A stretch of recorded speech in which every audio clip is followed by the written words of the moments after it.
MITB, which stands for Masters in IT Business. So internship is obviously like you will be going to the company, you'll be working with them as a full-timer. Although it's an internship, but they'll give you responsibilities, they'll make sure that you are learning. Actually, with all of my friends, like all of my Indian friends who came here to study, all of them got a job. Please share the video and subscribe to it.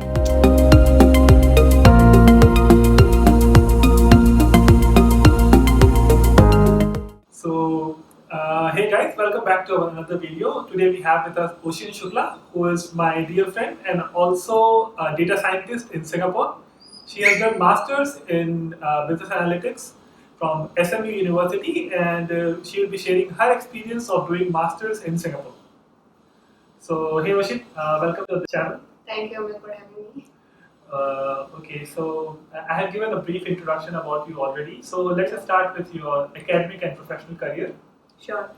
So I did my engineering from SRM University in computer science, and after that I got selected in one of the tech companies as a software developer. And back then I did not have any inclination towards coding, but still I was like, okay, fine. Like I got very complacent, and then I went back home. I waited for the call letter to come for about 8 to 9 months, and then I was like, okay, enough is enough. And then I went to Bangalore to look out for a job. But at this point of time, I was a fresher, complete fresher. I did not have any experience, so I was I got stuck in the middle. And so I thought, okay, whatever opportunity comes to my way, I'll just take it. And so I got into a startup as a business development executive, where I kind of learned about the business. And it was a complete client-facing role and did not have any technicalities associated with it. So after like working there for 1 year, I learned quite a lot, but I started missing the technical part. So in the meanwhile, I did quite a lot of courses in Coursera, like business analyst courses, and I then realized, okay, this might be something that I would want to do in future. And then I again started looking out, and again there was this problem that I did not have any prior experience with the respected field.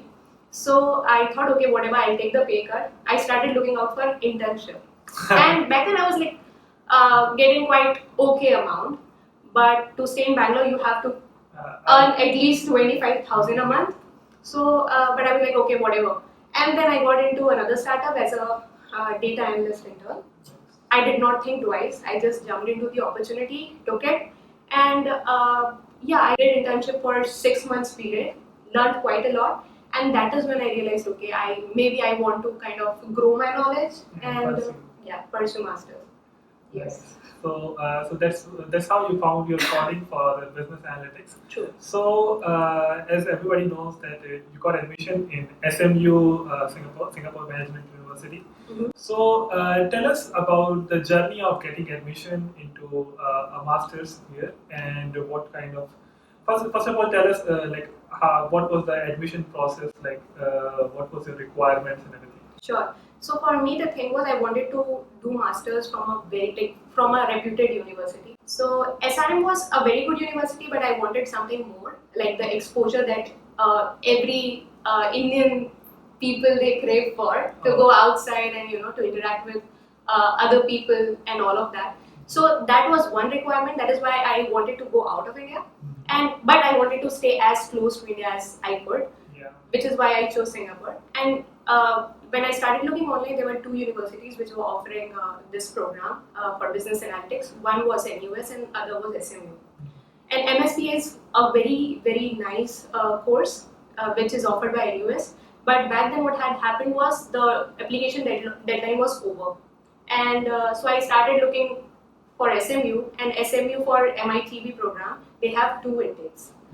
So for me, like I still had time for the application process and everything for the second intake. So that is the reason I took SMU MITB program.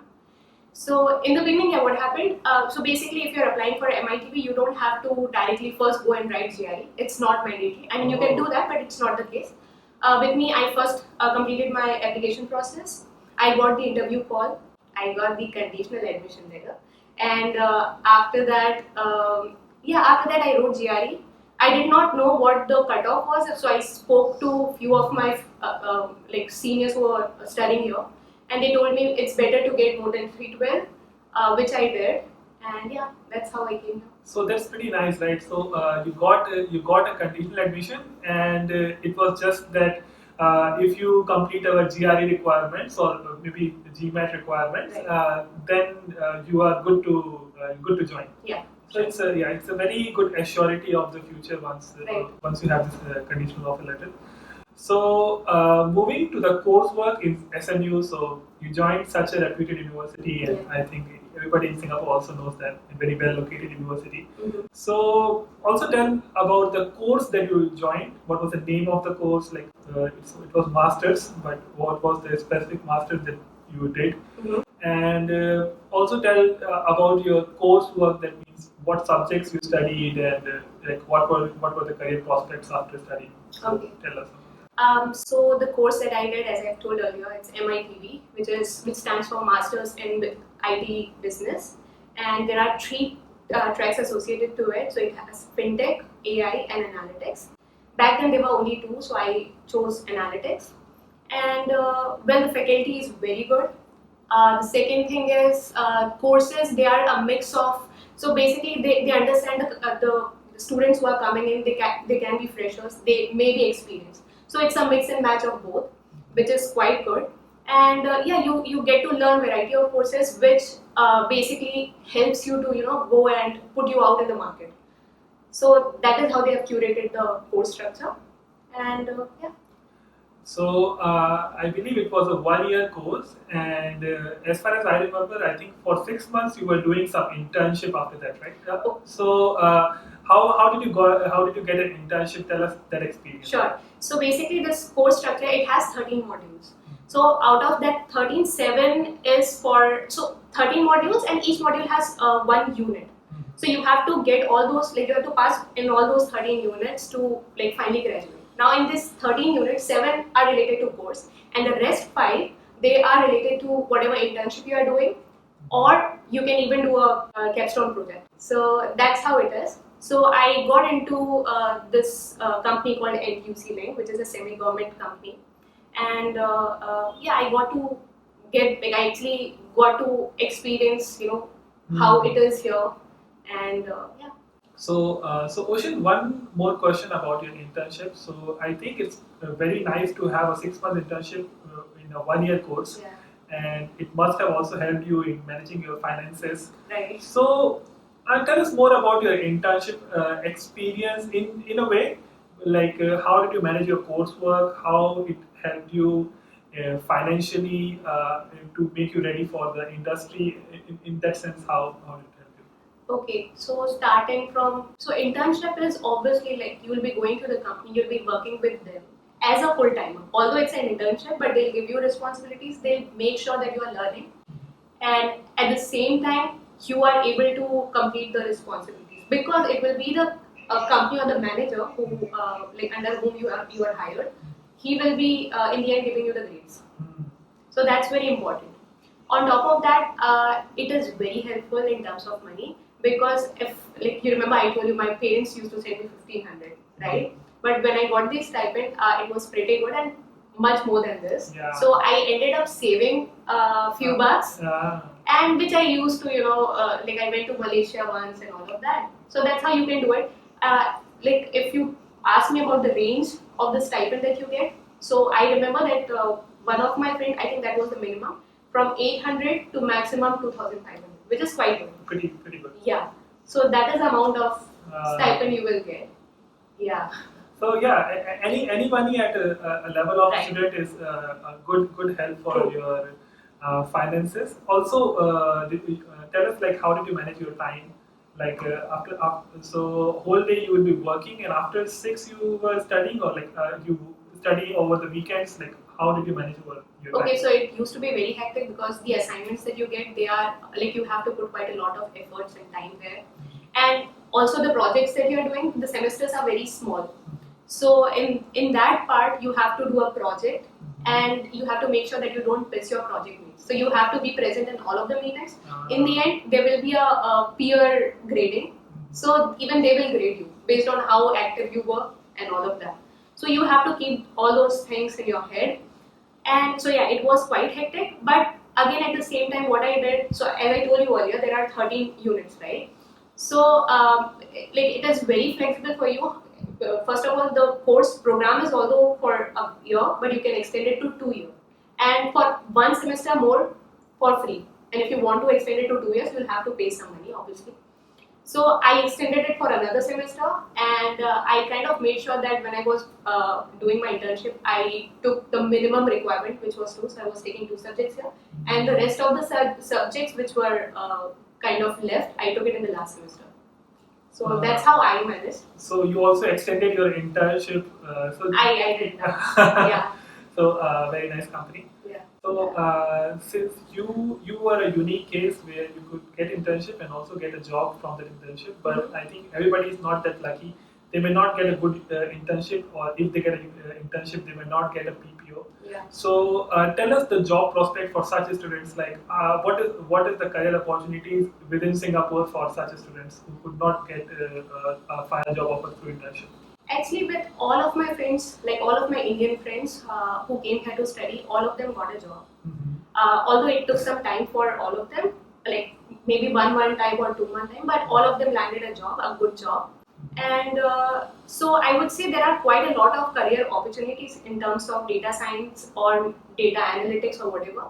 But it's just that you have to find what is right for you, and you have to be very thorough with the job description, because here in India, like I've seen it, in India when they write something in job description, they just copy paste. That is what I've felt. Yeah. So when you go for an interview, you will not even realize, okay, this guy has not even asked me questions what was written in the job description. But that is not the case here. They are very specific. Whatever they are writing, they are going to question you based on that. So you have to curate your resume based on that, and yeah, that's how. I think it's pretty easy, but you should know what you're doing and what you're applying for. So more or less everybody got a job, and I think also SMU helps in career development, right? Like that helps you with the resume, helps you with the career fair and all that, right? Yeah. So actually we had quite a lot of classes in the beginning when I joined. Yeah. So you will have 1 week of classes where they will actually make you, prepare your resume 10 or 12 times, like 10 or 20 times. I remember, so first they'll ask you to prepare a draft, then again somebody will check it, if you have written things correctly or not. They focus on your resume quite a lot. So from there itself you'll understand how important it is for you to, because if you think about it, resume is where the company is going to look and maybe understand whether you will be fit for that particular job description or not. So it's one of the most important part, and they focus quite a lot. Oh, very nice. So in the last section of this interview, we'll focus about your expenses. This will include your fees at SMU, your rentals, your food, utilities, transport, whatever. So give a rough estimate about everything. You can start with the fees. How much was it? Okay, so I think the fees is about 48K for the course, and which is quite expensive. I understand, because it's a 1-year course. So in INR, it's like 25 lakhs. 25 lakhs. And then I think for monthly, if you want to live a comfortable life here, you will have to, rental will be about 700 if you're sharing the room or something. And then utilities and the travel expenses would be about another 700 around. I think 500 is more, because if you're traveling. So the thing is, what I feel, if for food I keep around like 550 or 600, but then for utilities you will need another $50, and for travel another $100. Yeah. So like more or less it would be around $700, right? Yes. Yeah. And again, on top of that also you need to have some money. Yeah. Because when you're here, you're not just going to study. You will go out with your friends and all of that. You'll be going and traveling back and forth to India. Buffer is always needed. Yeah, so that also you should have. Okay, so pretty nice. So in the end, let's give a rough estimate to anybody who is willing to do a master's in Singapore. Probably your course, the MITB course, 1-year master's in Singapore, and how much money they should keep with them. And again, we'll break it down into like your fees, rentals, utilities, and buffer, and all in INR. So, okay. Yeah. So I'll start with the application process. I remember I had to give upfront $8,000. So $8,000. I don't know now what that scene is, but yeah, back then I paid $8,000 upfront. After that, I took loan, so which I started repaying back after I got the job. So, but still, it's like 25 lakhs for the college fee. On top of that, about 5 lakhs for the rental annually, and I think another 5 lakhs for whatever your food and other utility bills and all of that, and 5 lakh more for buffer. Buffer. Yeah. So hey Oshin, I think you have delivered a lot of useful information within a very short time, and I wish you a very best of luck in your data science career. Thank you. And hey guys, please like and share the video, and please ask them to subscribe to the channel. Hey guys, if you like the video, please press the like button and please share the video and subscribe to it. Peace.